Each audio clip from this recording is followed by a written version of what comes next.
Welcome back to the Forensics Detailing channel. Today we're going to be demoing polishing out these plastic pillars on the car, these notoriously soft acrylic pillars that no matter what you do, they will get scratched.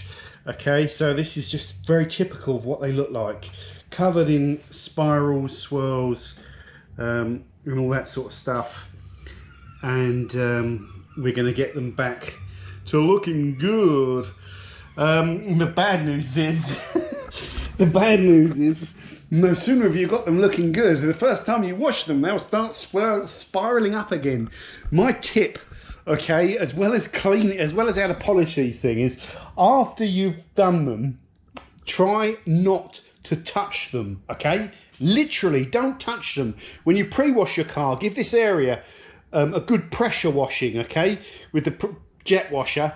And if you've got air, you know, and you dry any of your car with air, don't touch these pillars, okay? That's the only way. Don't touch them. If you touch them, wipe over them, they will swirl up. The only way to protect them is PPF. Even a ceramic coat isn't going to do anything because they're just so soft. Okay, in terms of what you need to do to correct them, now this is just what I would say. First thing, guys, I've taped to hell and back everywhere because the risk of cramming and hitting rubber is high. So I have taped absolutely everywhere.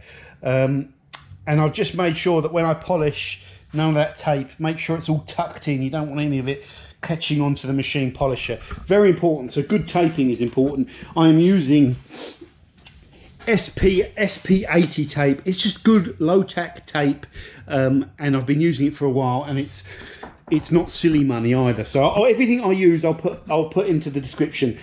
What else am I doing, guys? I'm using a heavy cutting compound. Sorry, the GoPro screen's just gone black.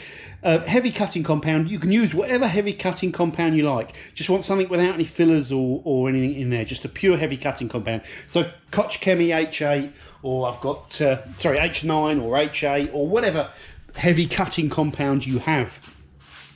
Then I'm going to use a finishing polish afterwards, and in this instance I'm using Super Finish Plus. Now I've just said it doesn't matter which cutting compound you use. When you're finishing out these polishers, this is a great product to use because of the fact it has virtually no cut, and that is why it is good. Okay, difficult to explain, but these things are so soft. Anything, if you try and polish these out and you're using a filthy old pad, you'll cover them in kind of marring. If it's got like dried polish in there, stuff like that, you won't get a great finish on them. So it's very important to use something with very low cut. When you're cutting them, I would suggest you use a soft pad. You could use a polishing pad even to cut them with your heavy cut product, but this purple pad from Flex will be absolutely fine. A soft polishing pad is a good tip though. When you're finishing them, use the softest finishing pad you've got. I've got a little Shoal spider pad here, which is very, very soft. Okay, it doesn't matter about the shape or anything like that, but just use the softest pad, and the better condition of this pad is going to help. Have a clean microfiber cloth as well, guys, and an inspection torch is really handy, and we are ready to go. So what I'm going to do is just set the camera up here. And this is not complicated. The key thing to understand is that the plastic, or whatever it is, acrylic or the gloss black, cuts very, very easily. So, this camera, lock on, there we go. It's probably going to drop off halfway through I'm polishing. Let me just get this in a good place so you can actually see what we're doing. Does that look good, guys? Okay. I've got a bad feeling this is going to slowly just drop off. Okay, that's it. That'll do. Okay. Now, it's going to be really easy to cut the swirls out of this. I shall do them one at a time. I'll do this one here first. In fact, that makes complete sense, guys. We're also using mini polishers and mini pads, which is interesting, isn't it? Okay. You might even want to use smaller pads than this if you've got them, but I don't think many of you are going to have that sort of stuff. So give your compound a good shake. Clean the pad out as well. Oh look, you always get the old farts So try and get the product to the bottom, and then it will come out and it won't fart. So I just need a drop. I'm just going to put a few drops down to avoid nothing to come back. I can just take those drops. I'm just going to clean this out very quickly. Make sure there's no old stuff in here. It doesn't matter.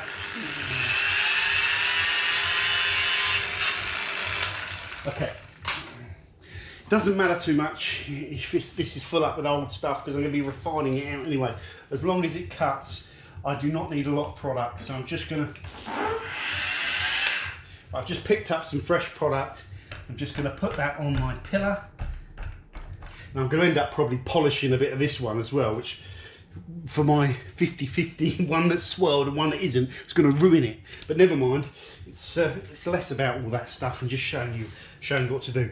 My machine is still on speed 1, the lowest speed, and I'm not going to move it, guys, because this stuff is so easy to cut. You do not need to speed it up. So here we go. This is not complicated. I'm just going to take a better position.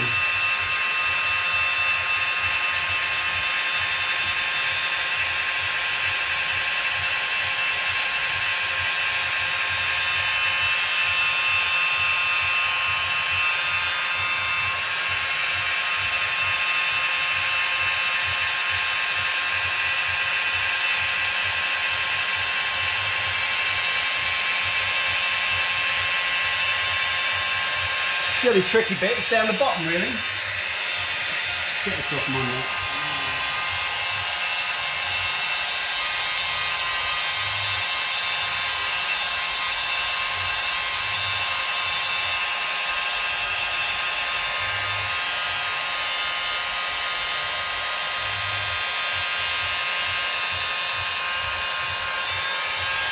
Oh, I'm knackered. Going to take that off. No, I'm not throwing product around.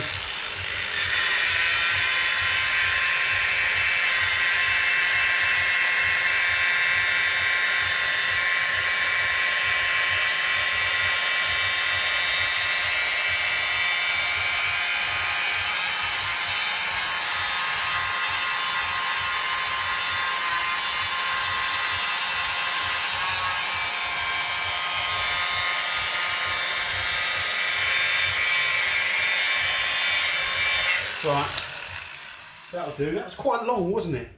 Some of you are probably thinking that's way too long. The reason that was quite a long set is I just wanted to keep polishing it, because some of the scratches are in there are going to be deep, and when I wipe this down, it's unlikely that I've got all of the scratches out. So we'll just have a look. Harry Houdini. We can't, can't tell until we've taking the polish out. You want to give it a good polish down, good little buff down here as well, so you don't get the old smears. Okay, and straight away, until you get the light on it, you can never tell, can you? That is really good. That's so good. It's just, this is not difficult to do, although this isn't the hard bit, so you've got to bear with me. You've got to bear with me. So, straight away, can you see this? We've got a massive amount of improvement. So we've taken out virtually all the swirls. Now what I was saying is why I was doing a long set is because there's still some marks in there. Now, like there's a scratch running down there, you see it? There's a little scratch there running down, see it? Now most of the rest of it, I'm not even sure if you can pick up in the camera. You probably can. It's a little bit hazy, isn't it? And there's some machine marring from, we've just, as we've polished it, the stuff we're removing is actually marring the surface of this. Okay, but that's fine, that's normal. Now, what you can do is go again until you've got all of those scratches out like this. So you've got an even thing going on, guys, which might take a few passes. It might even take 3 or 4 goes of what I've just done, okay?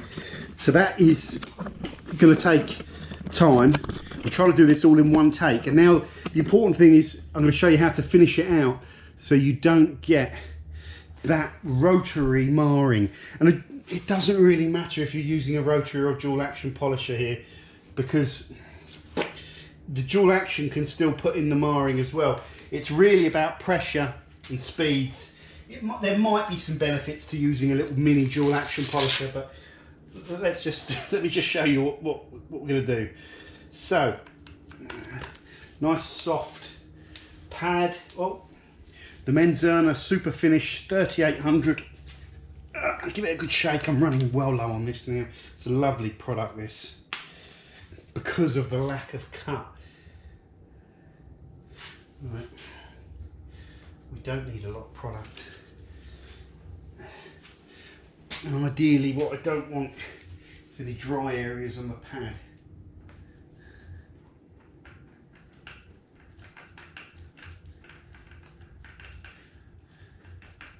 So just get a little film of pat polish all over it. There we go, hardly any polish. Again, sticking on speed 1. We are going to be, the key thing here is there is no weight of this machine, no weight at all going into this. I'm just going to let the machine, I'm going to take it away.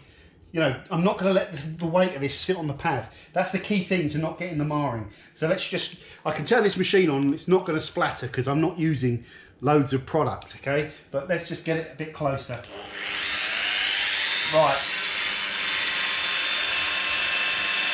And I'm just going to very slowly polish this.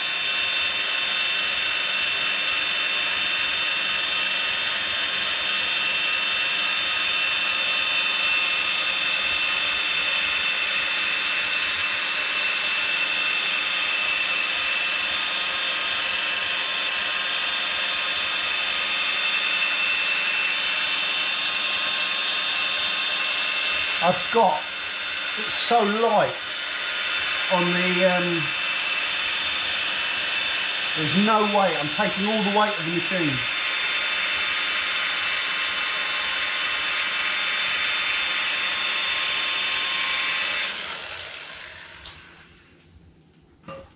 And I want to do a much shorter set than I did with the compound. Why? The more I polish this, even with that product, the more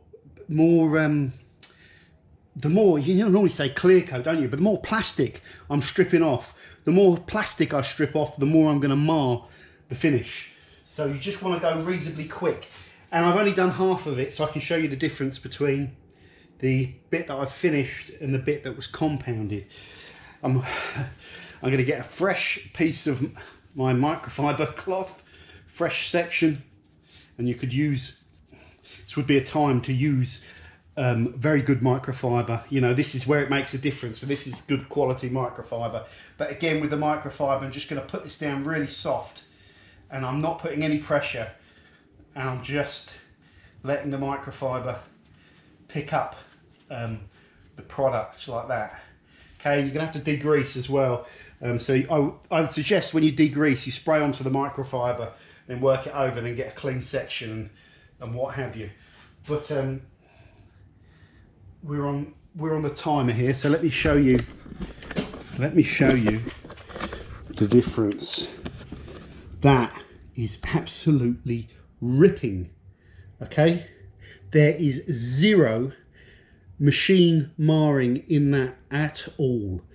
Okay, there's some deeper defects that I haven't got out, but there is no machine marring. And if I go down here, what you can see is a very fine swirls from machine marring. That is, there's one or two little marks, guys. Like I say, you've got to compound till you get to the stage where you're ready. But that is absolutely fantastic. And just to show you the light and the focus we've got here is showing you this surface properly. Look, boom. Okay, so you can see everything at this range with this light. That is how you get your gloss plastic back to perfect. Compound it till all of the deep scratches are out. Don't worry about machine marring. Then use a very, very soft pad and then use a finishing polish with the least amount of cut. You do not need cut. The more cut you have with your finishing polish, the longer you work your finishing polish, the more pressure you apply with your finishing polish, the higher speeds that you use with your finishing polish, the more marring you are going to get. Be very careful when you wipe down, when you've got that finish that you're happy with. And what do you do to protect it? Really, guys, PPF is the only way, and you cannot get your hands, unless someone knows this, it's hard to get your hands on PPF. And I want to get my hands on some PPF so I can just cut these myself and put them on, and hopefully it only costs me like 10 or 20 quid, because the PPF services, I can't afford them. But I don't, apart from eBay and stuff like that, I don't want to buy eBay PPF. So I don't know, what would I do with those? What, beyond not touching them with contact when you're cleaning and drying to keep them nice, beyond that, is putting anything on them going to work? No. What I would suggest, guys, is that you use glazes and fillers and stuff like that, because you cannot keep polishing your car every week. So if you are getting build up in swirls, a glaze, the silica primer polish fillers will keep them nice. So that's it, guys. Gonna end this video. That is how you get your A-pillars really, really nice. Look, you can even see the swirls without the light, can't you? You can see the swirls with that distant light, but that is how you get them lovely. Thank you very much for watching. See you soon. Don't forget to subscribe, hit the bell notification button, even though I've got no idea what the bell notification does. Hit it anyway.